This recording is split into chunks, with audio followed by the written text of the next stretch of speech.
Bonjour, au Gossette Bas cette semaine, après avoir fait mes voyages de motoneige, j'ai réalisé que le soir, je devrais barrer mon bidon d'essence. Donc, j'ai utilisé ma CNC et j'ai coupé pour la première fois de l'aluminium.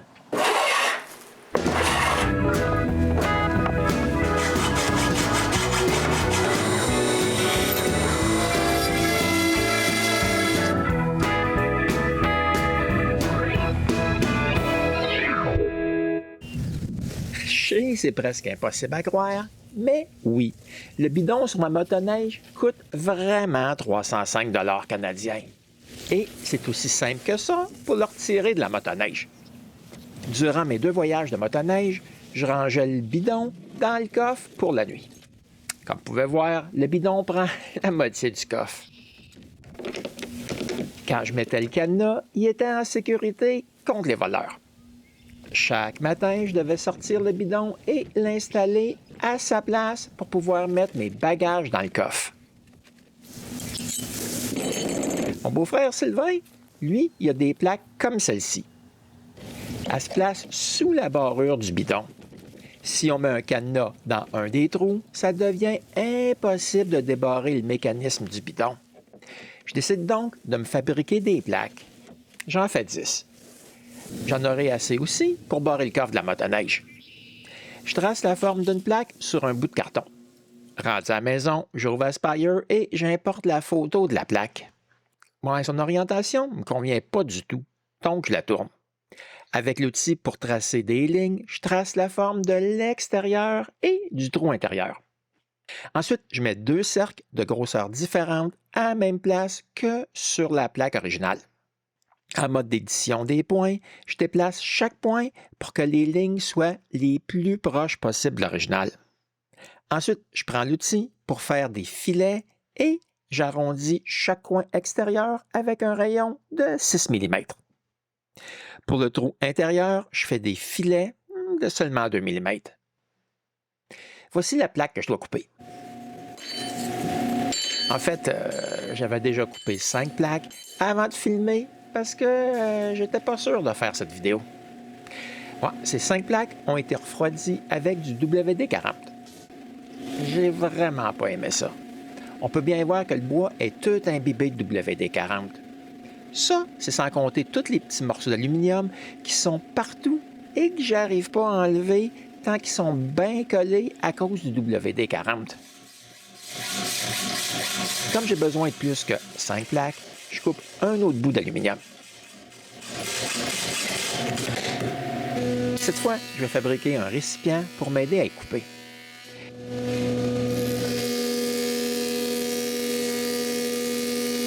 Quand j'ai un bout de 2 par 8 bien droit, je le visse sur ma CNC et je coupe une grosse poche. Un peu plus grosse que mon bout d'aluminium. Avec ma nouvelle broche, je suis capable de mettre des fraises bien plus grosses et grâce à ça, faire ce trou prend pas mal moins de temps qu'avec mon autre broche. Moi, mais même si c'est plus rapide, on dirait que ça prend un temps fou à finir. Bon, maintenant que j'ai mon récipient, je peux visser la plaque au fond. La première chose que je fais, c'est mettre une mèche normale pour percer le métal et percer 15 trous pour des vis qui vont retenir tous les morceaux en place pendant leur coupe.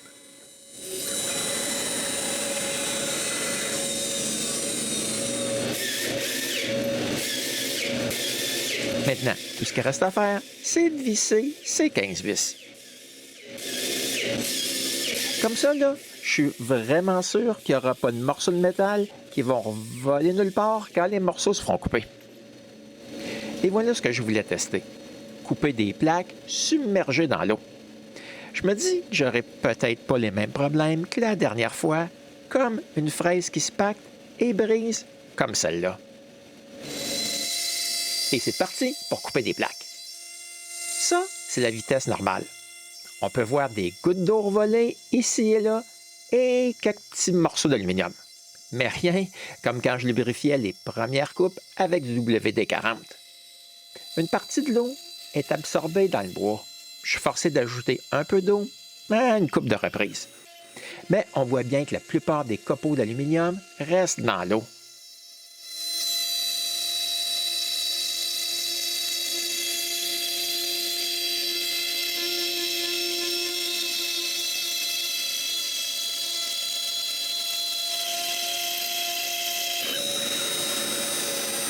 Pour les 2 trous, je ne veux pas avoir des morceaux qui peuvent devenir des projectiles.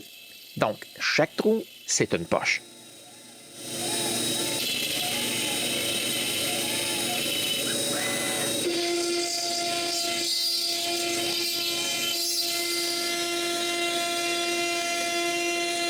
Tout fonctionne comme sur des roulettes. Je suis vraiment content jusqu'ici. Je sais vraiment pas ce qui est arrivé. Par contre, je vois que ma fraise est bourrée d'aluminium dans une de ses flûtes. Je mets donc une de mes fraises que j'utilise pour couper du bois. Je sais qu'elles sont pas aussi bonnes que les 2 que j'ai déjà brisées, mais j'aurais cru qu'elle aurait duré un peu plus longtemps que ça. Je mets une nouvelle fraise et je diminue la vitesse de coupe.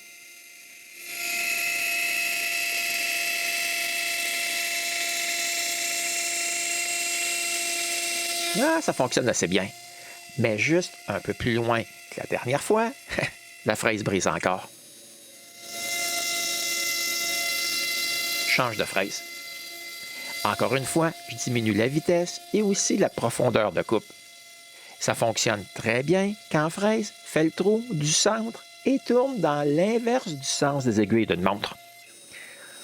Mais dès que je fais la coupe externe, qui elle tourne sens horaire, ma fraise brise encore. Pratiquement au même endroit que la première fois. Je diminue sa vitesse. J'aurais bien aimé que ça coupe à cette vitesse-là, mais c'est pas vraiment le cas. Peut-être que l'un d'entre vous avait déjà coupé de l'aluminium et pourrait me dire s'il faut toujours faire les coupes dans le sens anti-horaire. Finalement, mes 5 plaques sont coupées. Au moins, une chose a fonctionné. Presque tout le manche-fer est resté coincé dans l'eau. J'ai un dégât minimal. Par contre, il faut que je m'en débarrasse du plus que je peux avant de dévisser les vis qui retiennent les morceaux en place. Voici quelques plaques. Comme vous pouvez voir, il reste encore un peu de travail à faire. Je sors donc les limes et j'enlève toutes les bavures.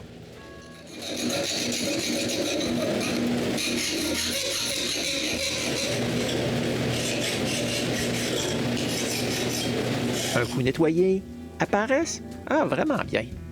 J'aurais été bien plus heureux si je n'avais pas brisé autant de fraises par contre. Voici les 5 plaques que j'ai refroidies et lubrifiées avec du WD-40. Et voici les 5 dernières que vous venez de me voir faire. À part avoir eu moins de nettoyage de copeaux d'aluminium à ramasser, elles sont identiques. Ce qui veut dire que j'ai eu des parures pour mon bidon d'essence dans la toute dernière randonnée de motoneige que je viens juste de terminer il y a seulement une couple de jours. Et au plaisir de se revoir pour un autre épisode du Gosseux de bois.